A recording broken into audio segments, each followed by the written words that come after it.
Weeks of economic and political turmoil in Sri Lanka have culminated into former Prime Minister and acting President Ranil Wickremesinghe taking the top office this week.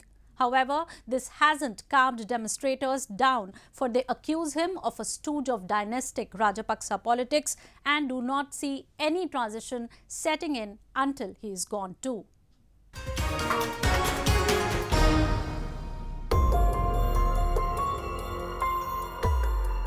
As the island Sri Lanka treads through another week of tumultuous economic journey with no signs of immediate recovery or a bailout, the country's lawmakers come to a consensus on appointing Ranil Wickremesinghe as the new president of the country.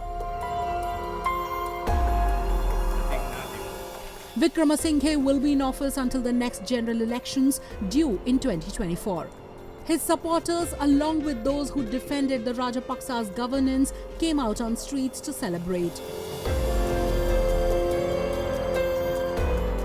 Some said that he was the kind of leader that country needed in order to unite itself amidst a rapidly worsening situation. මේ රට අද තියෙන්නේ ඔබතුමාට කියන්න උවමනා නැහැ කොච්චර අමාරු තත්වයකද කියලා. ආර්ථික වශයෙන් රටේ තරුණ තරුණියන් ක්‍රමයේ වෙනසක් ඉල්ලනවා. අපිට විදේශ වශයෙන් අද ලෝකේ ප්‍රශ්න ගණනාවක් තියෙනට පැටලෙන්නේ නැතුව අපි යන්න තියෙන්නේ.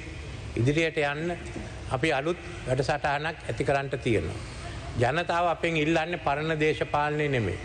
මේ පාර්ලිමේන්තුව එකට එකතු වෙලා ඒ වැඩ කටයුතු කරන එකයි.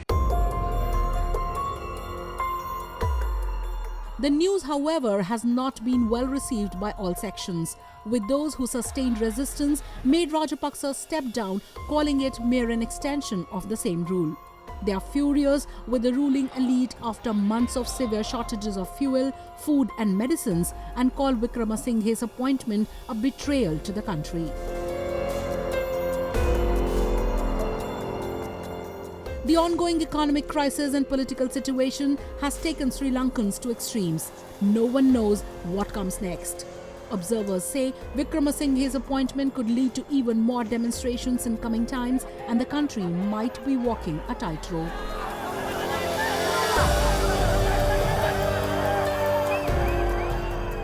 Today, while the parliamentary election happening for the president, we are here as the protesters, silently using our all good and positive vibes so that the right thing for the people will happen.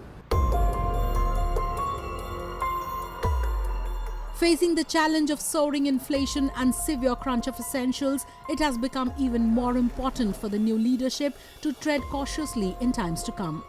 A successful negotiation with the International Monetary Fund might just be the beginning it seeks and needs.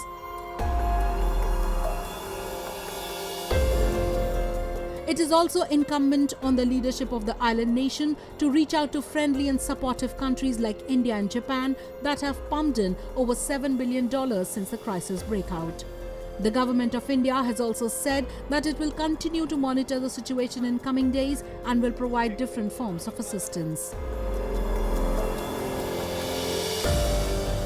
India has given $3.8 billion assistance. No other country has given this level of support to Sri Lanka this year. We wanted all the leaders, all the parties in the country to appreciate that there is a very serious crisis in Sri Lanka, that the situation there is unprecedented in terms of what we are seeing, the financial and social and political consequences of that. It is a very close neighbor. So naturally the level of concern as well as the worry that there would be spillover to India is there. There are in any neighboring country, if there is a instability or that there is violence, it is something which is of deep concern to us.